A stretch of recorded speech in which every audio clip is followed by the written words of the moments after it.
Hi, this is Rob Cornish from GainHighGround.com. I hope you're well, and in this video we are going to do two things. Firstly, I'd like to share with you the results from the recent questionnaire that I put out to my subscribers. And secondly, I'd like to show you a few ways that you can actually use questionnaires for yourself to gain a real invaluable insight into your market or whatever market you're going to go into in the future. There's really such good data mining, if you like, you can do with questionnaires if you set them up right. And I'm going to show you how to do this completely for free. It hardly really takes much effort or time at all either. So let's get started, and the first thing we're going to do, like I said, is actually look at some of the results that I've had in the questionnaire that I created. So what I've done is actually created this questionnaire in Google Drive. Now actually Google Drive is the kind of new name for Google Docs. So when you log into your Google account, you might see Docs up here at the top, or if you don't, then you can add it with the More button here. If you just come down and add it or go to Even More, you'll be able to get that set up. It's all totally free.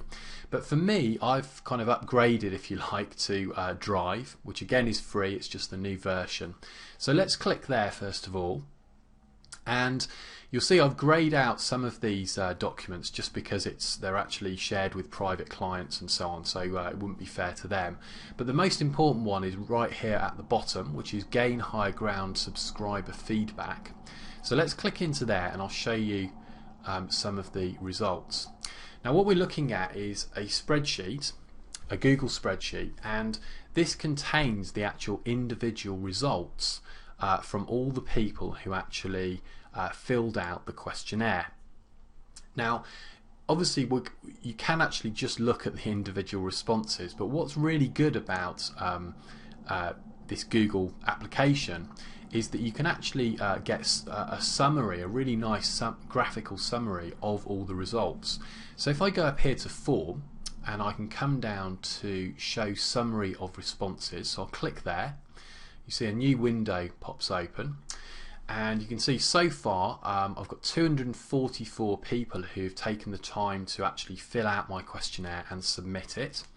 I probably sent this out I guess just under a couple of days ago, so this is still rising, but you know, I think at 244 that's more than enough we need to be kind of statistically significant, you know, and get some meaningful information. So let's go through, and I just want to point out a few things that I think you might just be generally interested in, and I'll also make a few comments about these results and what they might mean in terms of an interpretation.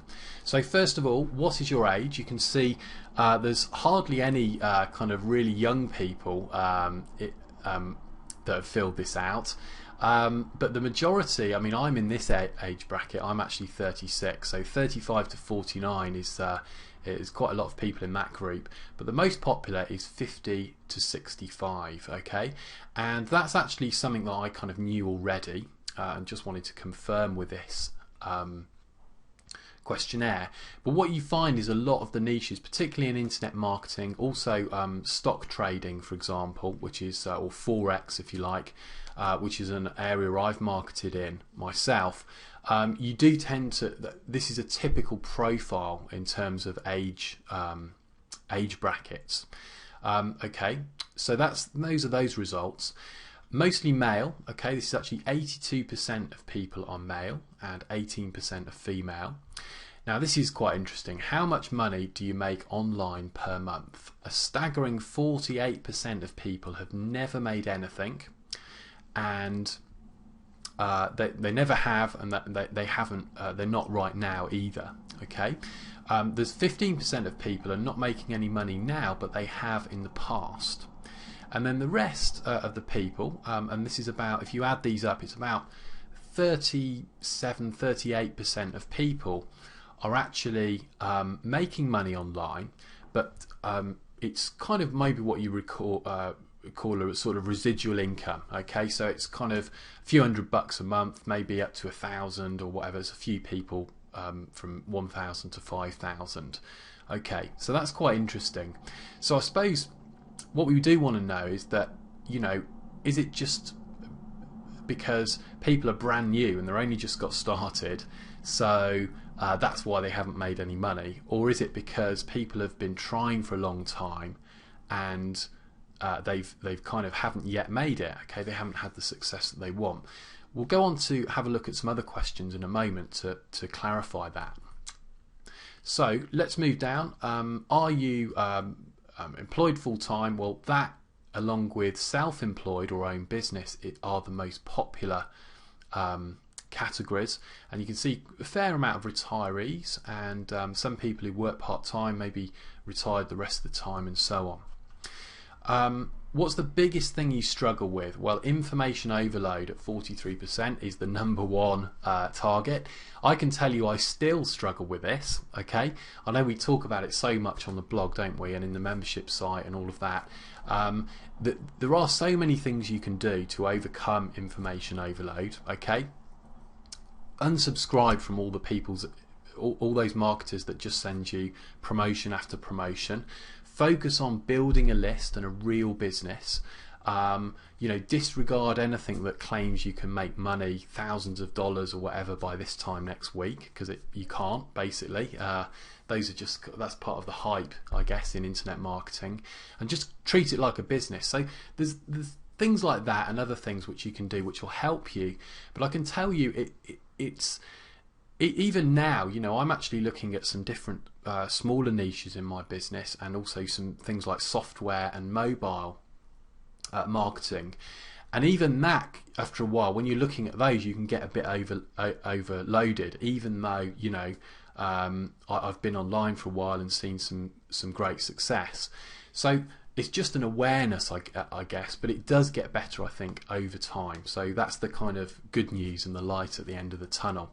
Staying motivated is another big thing, and I think the key with that is actually to get some early results. So by results, I mean if you're brand new starting out, then a good result is one visitor to your website, then it's one subscriber to your list, and then it's one sale. Okay, that's the kind of the first results that you can get. And I promise you, even after you made your first sale, that really is incredibly motivating, because it's nothing like it. You've actually seen that it can be done. Okay, even if it's just like a couple of dollars or $5 or something, it can be really motivating. And then as you move forward, you can actually then build on that success and those early results, and you get even more motivated. And that's certainly what's happened to me, and I definitely get that feedback from other people who have been through this, as I have as well, and as you are as well, of course. So how long have you been interested in internet marketing? This comes back to the other question, if you remember, when we saw that I think it was, 48% of people have never made money online. So we were saying, is it just because they're brand new, or have they been trying for a long time and not yet had that success? Well, it's the latter, I think, because you can see the majority of people have actually been online over a year. All right. So there are some new people, of course, and quite a few people that are been on between 3 months and a year. But obviously there's something going wrong there, because people have been online for quite a bit of time, and maybe that information overload and the motivation issues are kind of dragging them back from that success. Okay, and by the way, another thing that's really bad to do, as you probably know, is just buy one product after the other. Okay, throwing money kind of scattergun at the problem is very unlikely to yield results. So yes, you do need to invest, and investing in good solid training is very, very is a great idea, but make sure whatever you do, just make sure it's really targeted, and it's definitely something that you can follow through on. That alone will really increase your chances of success there. Okay, let's move on. What's your income goal? This is quite interesting, because the majority, look, there's an over 10 grand a month here, and a few people have picked it. In fact, that's 4%. But not everyone is saying, look, I want to earn millions and loads of money. Okay, most people the most popular response is actually in this bracket, $2,500 to $5,000 per month. And I think that really makes sense when you consider the answer to the next question as well, because look, 73% of people are more interested in lifestyle than money. And I love both. I've always said this, since I started. That's why I came into it, because I want to make money, of course we all do, but I also want nice lifestyle, because the jobs I had in the past, I loved all of them, okay? Everything from working in the factory or the petrol station I worked in for 6 years, or when I was an investment analyst, or worked in fund management as well. All of those jobs, whatever it is, I always enjoyed all of them, okay?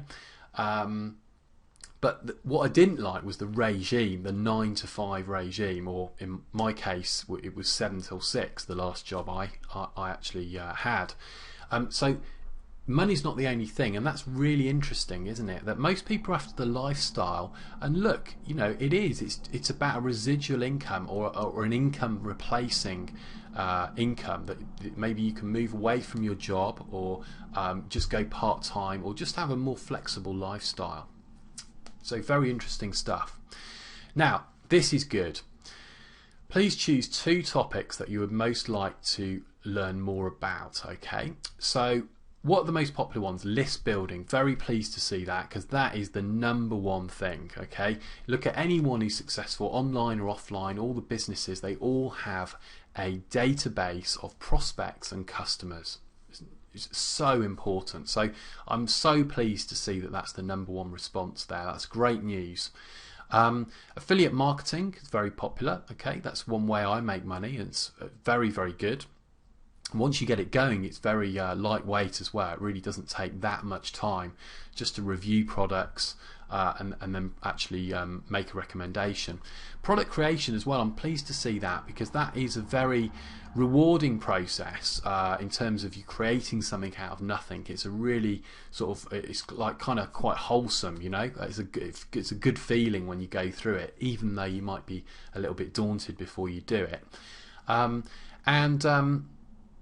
Also finding a niche as well. I think this probably reflects the people who are maybe right at the beginning and more haven't been online for so long, and they haven't found the right area for me. This is something else I knew was very popular before, and that's actually why I created my 101 Profitable Niches ebook, which I give away for free on gainhigherground.com. So again, I hope you can start to see now how feedback from your subscribers or from visitors to your website can really give you some good ideas and inspiration on what to create. So it's really targeted, and you're really delivering kind of the value that people want. Now, the only other comment I'll make here is I'm very pleased to see SEO was the least popular response.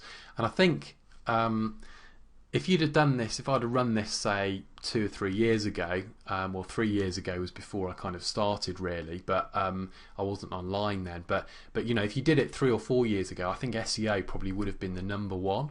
But I think people are starting to realise that SEO is actually a very, very time-consuming, laborious and uncertain method of getting traffic. SEO, of course, is search engine optimization. It's about ranking web pages high in Google to get traffic from Google. But it's increasingly competitive. It's a long-term game. You're competing with people who spend lots and lots of money on outsourced teams to pay for tools and software and to do SEO. And of course the game rules change all the time with every Google update. We hear about Panda, Penguin. Matt Cutts from Google has just said there's another update coming up as well. So I'm really pleased to see that people aren't focused on that so much. It has got its place, SEO, maybe, particularly if you're doing like local business marketing or some very, very small niches. But generally, about 10% I think of the traffic I get is from Google, and most of that traffic is just people searching for my name or for Gain High Ground. So they already know I exist, they're just trying to find my site again. So really, SEO, I don't care what Google does, it's not really the way to go.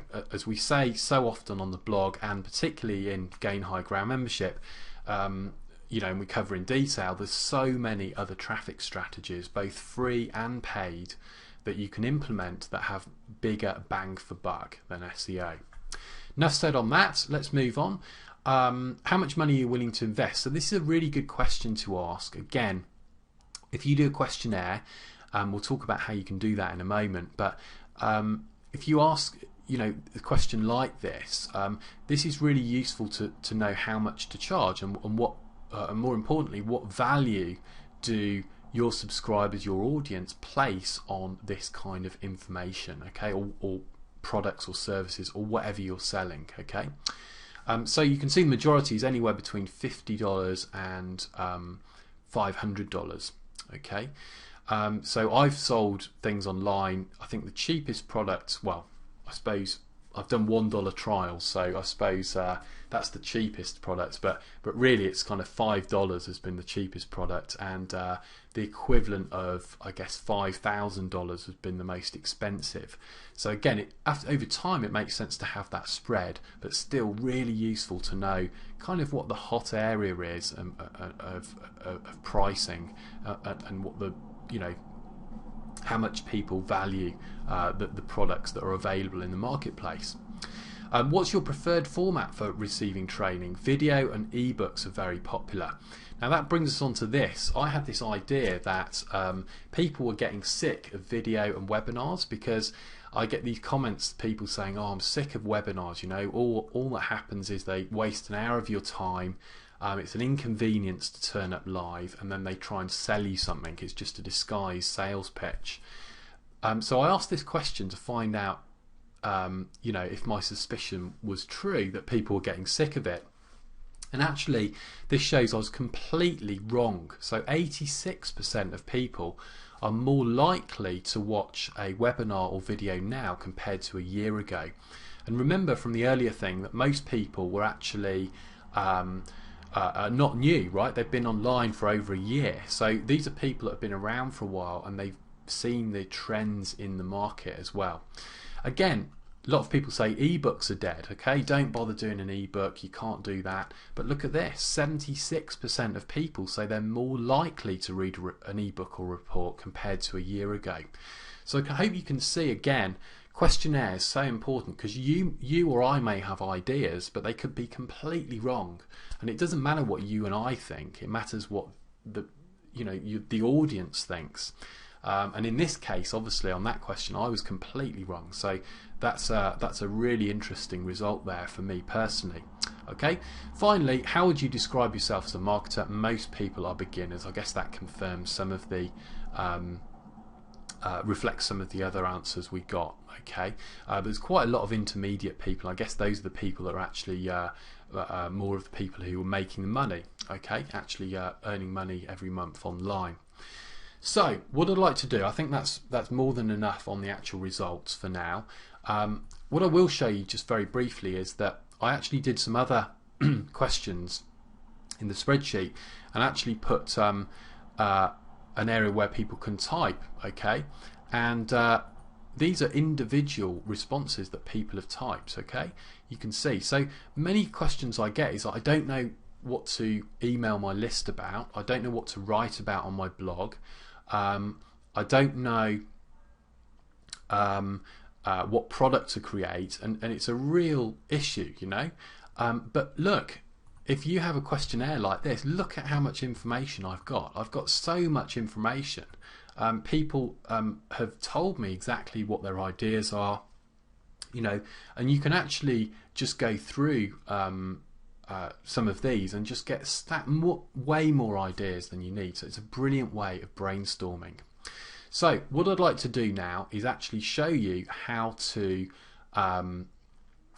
basically set these up. So the first thing is to you can use other systems like SurveyMonkey is very popular, okay, so you could definitely check out that.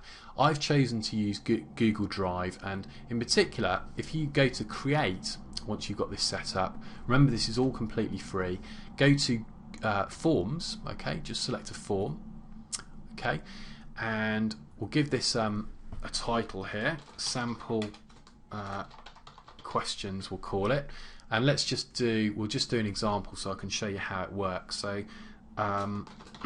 are you male, or female? Okay, and then let's have this as multi-choice, so you can see you can do different styles of or different types of questions as well. We'll do multiple choice, we'll put male, and then below here we'll put female. And obviously, you know, some markets are much more dominated by females than males. So again, it's a really interesting thing. What you can get totally different results compared to the ones that I've just seen. But anyway, this is how you create your questions. That's the point. I'm going to click done here, and up at the top right I can go to save. Okay, and if we just go back now to my drive, if I refresh, you can see that we've got sample questions. Alright, so if I click into that, what happens is you get taken through to the spreadsheet, and this is, as you've seen in my questionnaire that I actually did for real, you can see that these are the actual questions that you get, or these will be the individual responses. What you can also do is, if you come up to form, you can do a couple of things. You can show summary of responses, and that will give you that graphical representation, all the charts and everything automatically generated, okay, for you. So that's really good. And also, if you go to form and go to live form, that will show you how the form actually looks. So you can see we've just created this questionnaire. So if I go male here and then I click submit, okay, your response has been recorded, and we could go back to this questionnaire. You can see the spreadsheet has filled out, and if I go up to show summary of responses, hopefully, there we go, we've got a chart already, and 100% of people, there's only one, which is me, is saying they're male. So you can see it's really simple to set up, it's totally free, and what you can do, you could put this, you know, once you've done this, by the way, if you go to form and go to live form, just take that URL, this web address, and promote that. So when I say promote it, I mean if you've got a list, you will email it to your list. That's how I did it. You could put it onto your website, okay, give visitors to your website a chance to fill out the questionnaire. You could put it on Facebook or Twitter, really anywhere that you've got. You can put it in the download page of a product that you're selling, okay. You could put it in as a link in a guest post that you do, but a really good idea, and this is what I was referring to right at the beginning, this is actually, I used to do this actually. I tried it out for a while, not with a big questionnaire, but with just an email response. What you can do is put this in your autoresponder sequence. So think about this. People join your list, and then maybe after, say, a couple of days, they automatically get delivered the email which says, hey, could you help me to help you? So I'd really like to understand more about you and what I can do to help you. Please take a moment to fill out this questionnaire. You send them to this link, they go through to your questionnaire and they fill it out. Obviously not everyone does, because it takes a bit of time and effort, so you'll only get a small percentage of people actually who do it, but over time you'll start to get a build-up of responses as more and more people actually join your list and actually fill out your questionnaire. So when you're short of ideas on products, on blog posts, on what to write in emails or whatever it is, what you can do, you can just come into Google Drive, you can open up the results to the questionnaire, see how many new responses you've got, and just scan through them, and you've got the ideas and the inspiration there. And this is not out of a textbook, it's not from some, you know, MBA marketing consultant, it's not from me or from your friends down the pub. This is real people, the real audience, and what they want, and that's why it's so valuable. So there you go. I hope that helps. I apologise for the length of this video, but hopefully that's given you some ideas. And remember, To set this up, I've just shown you a very simple example in the video. It's free. It will take you maybe an hour or two the first time you do it. I think the one I did probably took me like 40 minutes or something. And once it's done, if you put it into your autoresponder sequence, people will like you, your audience will like you, because you're actually asking for their opinion, and people generally like that. Many companies and businesses don't bother to do that, and you'll get some really super valuable market research feedback. That's it for this video. Thanks so much for watching. If you did like it, please click, if you're watching on the blog, please click like and tweet this below, and also just drop your comments, any questions you have. I'd love to hear what you think about this and the results. Just please drop a quick note into the questions, the comments box below this video, below the post. Thanks a lot. I'll talk to you soon. Take care. Bye.